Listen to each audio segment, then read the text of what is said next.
আসসালামু আলাইকুম। দেশ ও প্রবাসে কলিজার ভাই ও বোনেরা কেমন আছেন? আলহামদুলিল্লাহ, আশা করি সকলে ভালো আছেন। পাসপোর্ট পেতে হিমশিম খাচ্ছে প্রবাসীরা। আবেদন করেও অনেক ভোগান্তির পরেও তারা তাদের কাঙ্ক্ষিত ফিঙ্গারপ্রিন্ট এবং চোখের প্রিন্ট তারা দিতে পারতেছে না। ভোগান্তিতে প্রবাসীরা। নতুন এই ভোগান্তি বিশেষ করে প্রবাসীদের ক্ষেত্রে তৈরি হয়েছে কুয়েত প্রবাসী। বাংলাদেশ দূতাবাস কুয়েতে অবস্থিত।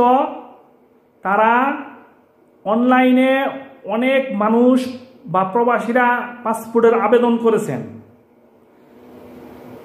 এখন যারা আমরা অনলাইনের মাধ্যমে পাসপোর্টের আবেদন করব, তাদেরকে অনলাইনের যে কপিটা থাকবে আবেদনের কপিটা, সেটার বারকোডটা সহ সেই পেপারটা নিয়ে আমাদেরকে দূতাবাসে যেতে হবে।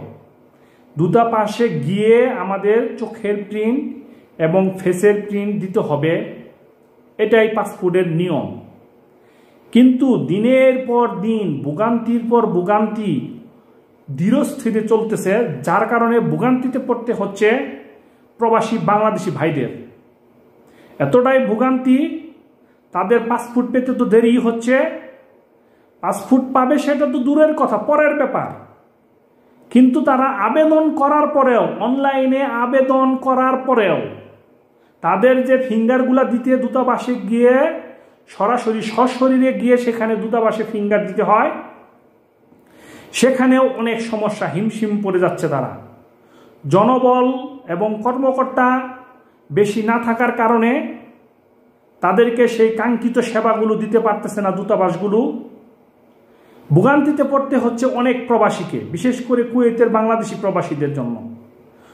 এই অবস্থায় চলতে থাকলে একরকম এক পর্যায়ে গিয়ে আমাদের প্রবাসীর কলিজার ভাইয়েরা, বিশেষ করে কুয়েতের ভাইয়েরা, কাঙ্ক্ষিত সময়ে পাসপোর্ট না পাওয়ার কারণে তারা হতে যাচ্ছে অবৈধ।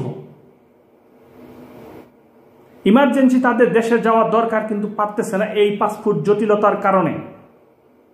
হইতেছে না তাদের ইকামা, কাগজপাতি না থাকার কারণে হয়ে যাচ্ছে তারা অবৈধ। এগুলা দেখার জন্য কেউ নাই বললেই চলে। আমি পর্যায়ক্রমে অন্তর্বর্তীকালীন সরকারে প্রবাসীদের পক্ষ থেকে বলি, আপনারা যেভাবে প্রবাসীদের সুখ হয় বা প্রবাসীরা শান্তিতে থাকে, এই ধরনের পদক্ষেপগুলো নেন, বিশেষ করে এম্বাসিগুলো বা দূতাবাসগুলো, যাতে করে প্রবাসীরা ভোগান্তি থেকে রক্ষা পেতে পারে।